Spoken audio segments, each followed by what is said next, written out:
दोस्तों नमस्कार, मैं हूं आलोक पाठक और आप देख रहे हैं खबर दस्तक।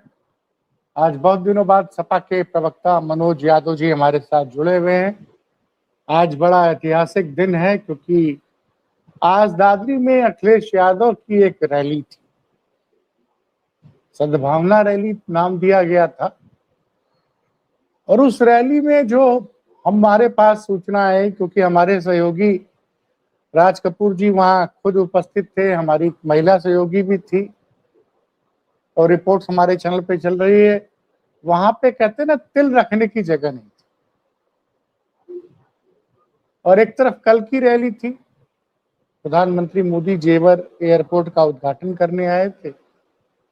वहां जबरदस्त चर्चा थी कि 800,000 बसों में, स्कूल के बसेस में तमाम बच्चों को और लोगों को लाया गया था और सोशल मीडिया पे चल रहा था कि अगर ये बच्चे आज रैली में शामिल होंगे तो उनकी 2 दिन की अटेंडेंस उनको उसके बदले दे दी जाएगी। उसमें कुछ युवाओं ने यह भी दावा किया कि हम लोग काली शर्ट पहन के चले गए तो हम लोग को अंदर घुसने तक नहीं दिया गया। खैर, जनता ने दोनों चीजें देखी। गोदी मीडिया पर मोदी जी की रैली चली और सोशल मीडिया पर अखिलेश यादव की रैली। लेकिन इस रैली के बाद उत्तर प्रदेश में 2 उप मुख्यमंत्री हैं, एक हमारे ब्रजेश पाठक जी और दूसरे हमारे केशव मौर्य जी। ये दोनों लोग बड़े आक्रामक हैं। ब्रजेश पाठक जी तो कह रहे हैं कि अखिलेश यादव की रैली में बीच में कुर्सियां खाली थी और केशव मौर्य जी कह रहे हैं कि 2012 से 17 के बीच में जो अराजकता थी उस अराजकता को फिर से अखिलेश यादव फैलाना चाहते हैं। उनकी आज की रैली सुपर फ्लॉप हुई। मनोज जी, जो सबने देखा और उसके बाद दोनों मुख्यमंत्रियों का जो बयान है, इस पर आपका क्या कहना है? पाठक जी, आपको नमस्कार, आपके दर्शकों को मेरा नमस्कार। बड़े लंबे समय के बाद आपसे चर्चा की जा रही है और चर्चा ऐसे बिंदुओं पे हो रही है जो सरकार को फिर से मुझे एक बार घेरने का मौका मिलेगा। कहते हैं कि उल्टी गंगा बहाने में बड़ी एक्सपर्ट है मौजूदा भाजपा की सरकार। माफ करिएगा, डबल इंजन की भाजपा की सरकार। फ्लॉप को हीरो हीरो को फ्लॉप बताने में ही तो माहिर रही है लोग। मैं इनसे ये पूछना चाहता हूं, हमारी रैली अगर फ्लॉप थी तो आवाजें नहीं सुन रहे थे क्या? आवाजें तो आ रही थी ना, क्लैपिंग हो रही थी। हमारे नेता के हर उस बात पे एक शोर हो रहा था, वही वाला ना जो 14 से पहले मोदी मोदी मोदी जो हाई वैल्यू पे बजाया जाता था, वो वाला नहीं था, वो रियल वैल्यू में था। और ऐसा वैल्यूम था जैसे आपने सुना होगा चेन्नई सुपर किंग, अभी आईपीएल शुरू हो गया है, उसमें जब महेंद्र सिंह धोनी बैटिंग करने आते हैं तो स्टेडियम का वो बहुत तेज वैल्यूम हो जाता है जनता का, उनका अभिवादन करने का। ठीक वैसे ही हमारे नेता के भाषण से पहले और भाषण के समापन तक लगातार वहां पर जबरदस्त इम्पैक्ट था और जनता लबरेज हो रही थी, उत्साहित हो रही थी। खैर, इन 2 फेलियर उप मुख्यमंत्री के बारे में कुछ बोलने का मेरा मन नहीं है, क्योंकि ये दोनों, वो एक अपनी कहावत है किताबों में अक्सर पढ़ी होगी, 100 जूता खा तमाशा घुस के देखें।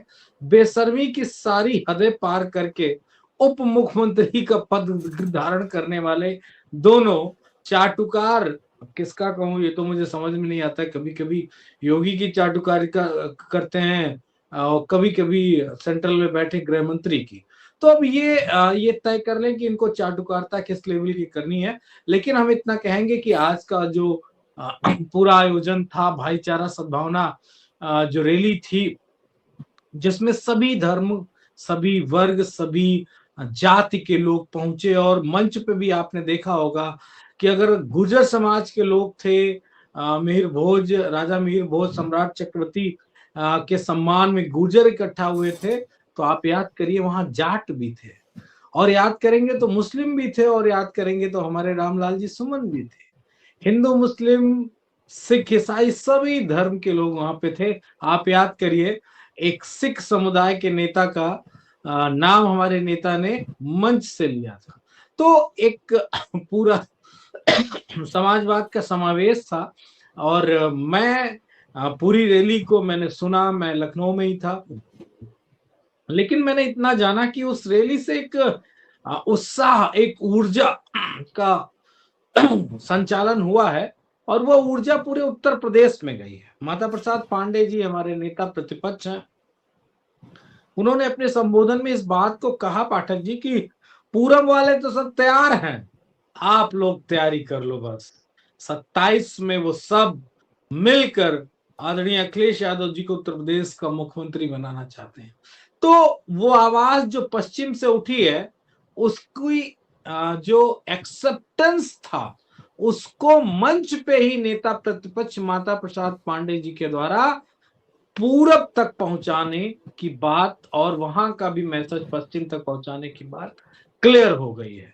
इसलिए मैं इतना ही कहूंगा कि दादरी नोएडा से, गौतम बुद्ध नगर से समाजवादियों ने हुंकार भरी है। और मैं एक बात का बड़ा आज मेरे लिए ऐतिहासिक पल है, हमारे नेता ने बहुत जोरदार तरीके से आज भाषण दिया। एक गति होती है जो गांव में कहते हैं ना, बुलेट गाड़ी होती है, पहले स्टार्ट होती है, दुख दुख तक करके चलती है, फिर धीरे धीरे जैसे उसका टेम्परेचर बढ़ता है, बहाव पानी की तरह बड़ी तेज गति से चलती। वैसे ही आज हमारे नेता का मैंने अपने भाषण सुना, अगर आपने पूरा भाषण सुना होगा तो आपको एहसास होगा कि वो अपने लास्ट के 15-20 मिनट तक बहुत तीव्र गति से, जो उनका टेक्सचर नहीं है भाषण देने का, मैं उनको बहुत तेज गति से भाषण देते हुए नहीं सुना हूं, लेकिन उन्होंने बहुत ही तीव्रता के साथ जनता की बातों को, और सबसे महत्वपूर्ण बात यह थी कि उन्होंने सब की बात कही और उस बात में 95% लोगों की बात हुई है।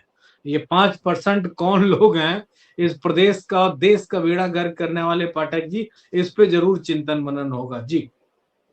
भाई दो चीजें बड़ी जबरदस्त रही। एक, अखिलेश यादव ने कल मोदी जी ने कहा कि भाई सपा के राज में नोएडा एटीएम था सपा के लिए, लेकिन क्या आपके नेता ने तो उल्टा सवाल कर दिया कि भैया जो मिनी एटीएम लगा हुआ यूपी में, जरा उसका हिसाब किताब कर लो।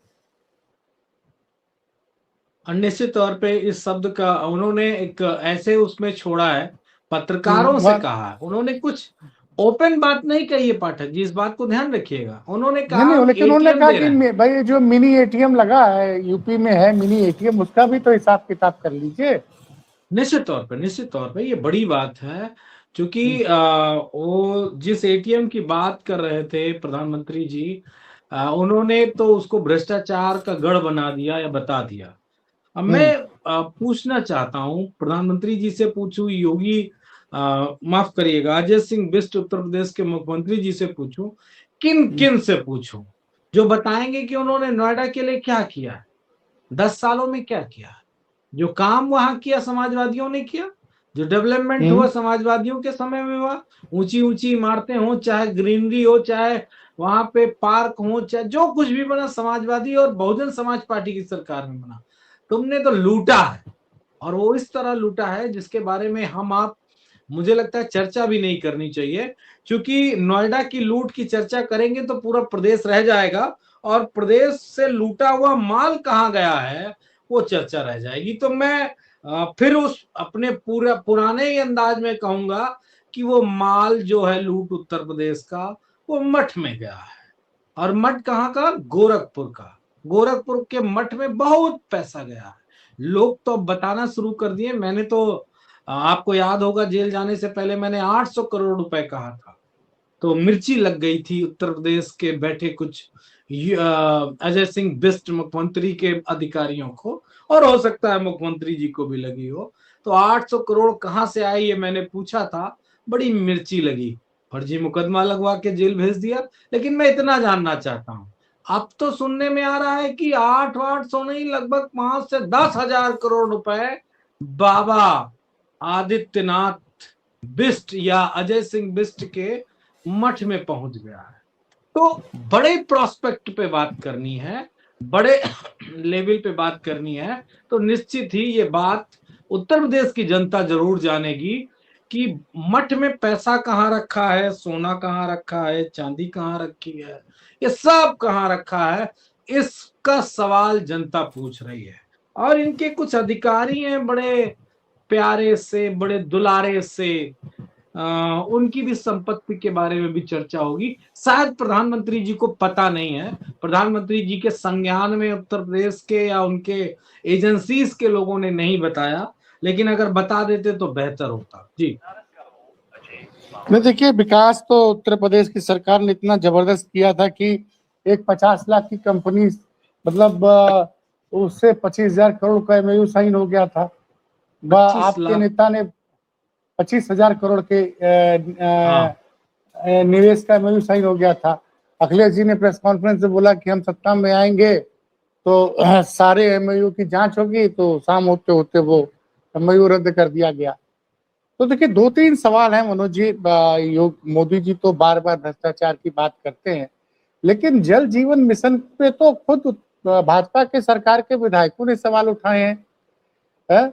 और मोदी योगी जी के बड़े करीबी एक मंत्री थे, मोती सिंह, पिछली सरकार में मंत्री थे। उन्होंने कहा कि जब इस सरकार में जितना भ्रष्टाचार हमने थाने में, कचहरी में, तहसील में देखा, उतना तो अपने 45 साल के राजनीतिक जीवन में नहीं देखा। लगता है ये सब बयान मोदी जी के कानों तक नहीं पहुंचता क्या? और जल जीवन मिशन में करोड़ों की जो टंकियां होती हैं, वो बनने के ट्रायल में गिर जाती हैं। कितनी टंकियां गिर गई?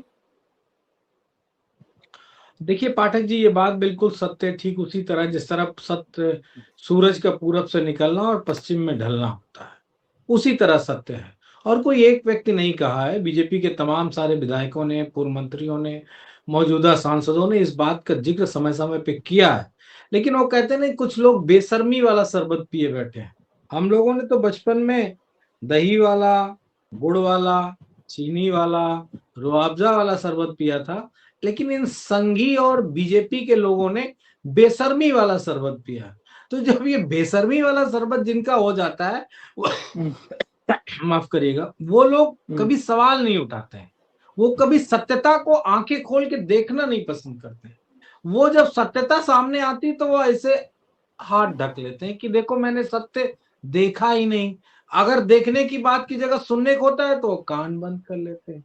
और ठीक उसी तरह जो मैंने बात कही कि गांधी जी के 3 बंदर का वो जो, और जब बोलने का नंबर आता है तो खुद मुंह बंद कर लेते हैं कि हम सत्य बोल भी नहीं सकते। तो ये लाजवाब लोग हैं, ऐसे लाजवाब लोग हैं, न सत्य सुन सकते हैं, न सत्य देख सकते हैं, न सत्य बोल सकते हैं। ये अपराधी मानसिकता के लोग हैं। ये किसी निर्दोष को फंसा सकते हैं, ये किसी निर्दोष की जान ले सकते हैं, ये किसी अच्छी विचारधारा को बदनाम कर सकते हैं, ये किसी अच्छे लोगों का चरित्र का पूरी तरीके से महिमा मंडन करके और उसको अच्छे को बुरा और बुरे को अच्छा बनाने में सेकंड भर न लगाने वाले लोग हैं। तो इन लोगों से हम आप यही उम्मीद कर सकते हैं। प्रधानमंत्री जी से मैं कोई उम्मीद नहीं करता और ना उत्तर प्रदेश के मुख्यमंत्री जी से मैं उम्मीद करता हूं कि वो सब कुछ कहेंगे। लेकिन इतना मुझे मालूम है कि प्रोपोगंडा करना और गैंग की तरह काम करना, सरकार बनाकर, अगर कहीं पे भारतीय राजनीति के इतिहास में दर्ज किया जाएगा पाठक जी, तो वो दर्ज होगा अजय सिंह बिष्ट की सरकार के रूप में। और उसको आने वाली पीढ़ियां पढ़ेंगी कि एक सरकार कैसे गैंग बनकर काम कर रही थी। ये तो क्या माना जाए कि परिवर्तन की शुरुआत हो गई है, 27 में आपकी सरकार आ रही है। देखिए, अगर चुनाव आज हो जाए तो हम आज बहुमत से 300 प्लस सीटें जीत लेंगे आज। अब चूंकि चुनाव निर्धारित समय से होना है, उसका एक प्रोसीजर है, उसका एक टाइम है, और सभी राजनीतिक दल तैयारियों में लगे भी हैं। समाजवादी पार्टी 300 प्लस सीटें आने वाले 2027 के चुनाव में जीतने का पूरा दम्भ, लंगोट, कमर, सीना, मुड़ैछा, जो कुछ भी कहना है वो सब तैयार कर चुकी है। हम सरकार बनाने की दृष्टिकोण से आगे बढ़ रहे हैं। और सबसे महत्वपूर्ण बात है, सरकार इसलिए भी पाठक जी परिवर्तन होना बहुत जरूरी, क्योंकि उत्तर प्रदेश के लोगों के साथ अत्याचार हुआ है, अन्याय हुआ है, और नाजायज कितने लोग परेशान किए गए हैं, ये हम आप कल्पना नहीं कर सकते हैं। हाँ, जिस दिन सरकार बदलेगी उस दिन पता चलेगा कि अन्याय बड़ा था या न्याय। नहीं, वो तो भाई आज हम आप बात कर रहे हैं, पता नहीं कब किसका चैनल ब्लॉक कर दिया जाएगा। आज फेसबुक पे कई मीडिया हाउस जो लगातार दलितों की और आम जनता की आवाज उठाते थे, उनके पेज बंद किए गए। नेशनल दस्तक को बंद किया गया, पॉलिटिक्स को बंद किया गया, समाजवादी सोच को बंद किया गया। तो मुझे तो मनोज भाई ये भी नहीं पता है, मतलब कि हम आप ये इंटरव्यू रिकॉर्ड कर रहे हैं और उसके बाद सरकार का क्या, ये जो एक नई परंपरा चालू हुई है कि राष्ट्र हित में, मतलब फेसबुक पेज किसी का बंद करा दिया जा रहा है, किसी का यूट्यूब चैनल बंद करा दिया जा रहा है, बहुत से लोगों को ट्विटर अकाउंट विदल्ड कर दिए जा रहे हैं। तो ये मतलब मुझे तो लगता है कि अघोषित आपातकाल है। मैं नेशनल दस्तक को जानता हूँ, वो लोग बहुत अच्छा काम कर रहे हैं, आप तो जाते होंगे उनकी डिबेट में। पॉलिटिक्स को, समाजवाद एक सोच, तो कोई आदमी है जैसे हम ही है, खबर दस्तक है, लगातार सरकार से सवाल पूछती है, मेरे ऊपर भी मुकदमा है, आपको तो खैर मुकदमे में जेल ही भेज दिया। तो ये जो आज जो हुआ है, ये जो एक माहौल बना दिया गया है। और जुबेर का कहना है, जुबेर जो कि वीडियोस की चेकिंग करते हैं, उसमें कई बार उन्होंने सरकार की मदद भी की है। सरकार के खिलाफ जो गलत प्रोपेगेंडा वाले वीडियो है उसको बताया उन्होंने कि गलत है। उनको भी एक्स की तरफ से नोटिस दिया गया है कि आपके अकाउंट को, ट्विटर अकाउंट को विदल्ड किया जा सकता है। तो जब अल्टरनेटिव मीडिया पर भी अगर इस तरह की बंदिशें शुरू हो जाएगी तो फिर मतलब आम आदमी अपनी बात कहाँ कहेगा? गोदी मीडिया पर तो उनका कब्जा है ही है। मतलब चूंकि आपकी तबीयत बहुत अच्छी नहीं है, लेकिन अंत में बस इस सवाल का मैं जवाब चाहूंगा। देखिए पाठक जी, एक तो ये शब्द का मैं खंडन करता हूं कि ये आम आदमियों की बात कहाँ पहुंचेगी। खास लोगों की सरकार में आम आदमियों की बात तो कभी नहीं पहुंची। नहीं, सोशल मीडिया पर आम आदमी की आवाज उठ रही थी सर। आज लोग, आज अखिलेश यादव की रैली को मैं बता रहा हूँ, मैंने अखिलेश यादव की रैली को आज देखा। गोदी मीडिया के चैनलों तो उनका पूरा भाषण नहीं दिखाया, लेकिन जो मैंने मैसेज किया है, कम से कम 2 से 3 करोड़ लोगों ने उनको तमाम चैनलों पे बैठकर देखा। क्योंकि हजारों यूट्यूब चैनल पर उनका लाइव चल रहा था, एक्स पे चल रहा था, आपके खुद के चैनल पे चल रहा था, और हर जगह 1000, 2000, 5000 लोग जुड़े हुए थे। और पूरे उत्तर प्रदेश में चर्चा है आज की रैली की, जिस तरह से भाजपा की तरफ से प्रतिक्रिया आ रही है। लेकिन अगर कल को इस तरह की विपक्ष की रैलियों कवर करने वाले चैनलों को बंद कर दिया जाएगा तो जनता तक कैसे बात पहुंचेगी? देखिए ये चीजें होती रही हैं और होंगी भी। देखिए इससे हमको आपको प्रिपेयर रहना पड़ेगा। निश्चित तौर पे कानूनी लड़ाई के साथ साथ सबको इस सरकार को बताना पड़ेगा, क्योंकि सरकार तो एक रंगी है। ये बात आपको भी पता है, हमें भी पता है। बहुरंग नहीं पसंद है, सवाल सुनने की क्षमता नहीं है।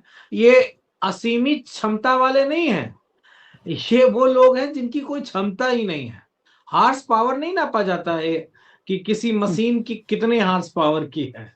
इनका कोई पावर नहीं है, ये पावरलेस लोग हैं।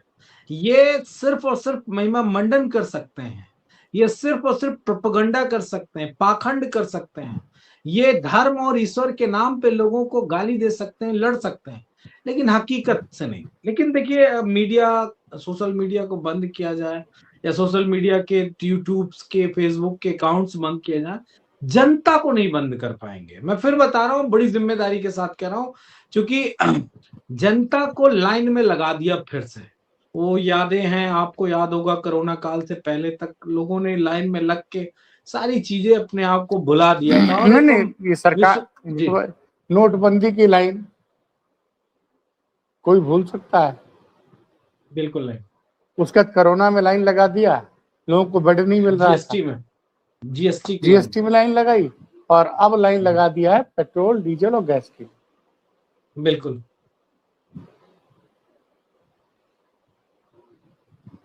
नहीं, जो लाइनें लग रही हैं पाठक जी, वो लाइनें किसी से छिपी नहीं है। और जनता, जब कहते नहीं पेट की आग बहुत दर्ददायक होती है, उससे बड़ा दर्द कुछ नहीं होता है। अगर कोई अपने बच्चे को खाना बना के नहीं खिला पा रहा है, किसी के बच्चे का दूध नहीं गर्म हो पा रहा है, तो निश्चित तौर पे तकलीफ तो है। और ग्रामीण क्षेत्र में कोई दिक्कत नहीं, वहां तो कंडे भी हैं और लकड़ियां भी हैं और तमाम इंतजाम हैं। लेकिन शहरी क्षेत्र में वो इंतजामात नहीं रहे कि भट्टी रखी हो, कोयला की व्यवस्था हो, वो कहीं नहीं है, वो तो सिलेंडर है ना, और ग्रीन गैस लाइन पाइपलाइन है, और तमाम सारी वो चीजें जो बिजली के चूल्हे तक की व्यवस्था है। तो अब जो चीजें खत्म की है सरकार ने, और अब वो नई जो विधियां हैं वो सब फेबल हैं और बहुत महंगी हैं, उससे लोग निश्चित तौर पे परेशान हैं। लेकिन मैं इतना जानता हूं कि सरकार कितना भी प्रोपोगंडा कर ले, कितना भी चैनलों को परेशान कर ले, सोशल मीडिया के अकाउंट्स को बंद कर ले, निश्चित तौर पे जनता जाग चुकी है और जनता स्वयं सोशल मीडिया बनने जा रही है। ये बात आप याद रखिएगा। इस सरकार के लिए मैंने ऐसे ऐसे कड़वे बोल सुनना शुरू किया है जो अब तक इन 10 सालों में मैंने नहीं सुना था। बीजेपी के उस वर्ग के लोग जिसको बीजेपी का कैडर वोट माना जाता है, वो लोग भी अब मैंने जो अपने कानों से सुना है वो कह चुके हैं कि अब उत्तर प्रदेश में ना तो योगी की सरकार रहेगी और ना बीजेपी की सरकार रहेगी, अब दूसरी सरकार चाहिए। जी चलिए सर, बहुत बहुत धन्यवाद। आपने हम लोग को समय दिया। अभी आप पूरी तरह से स्वस्थ नहीं हैं, हम उम्मीद करते हैं कि आप जल्द से स्वस्थ हो जाएं। जी। और आज की रैली से उत्तर प्रदेश में जबरदस्त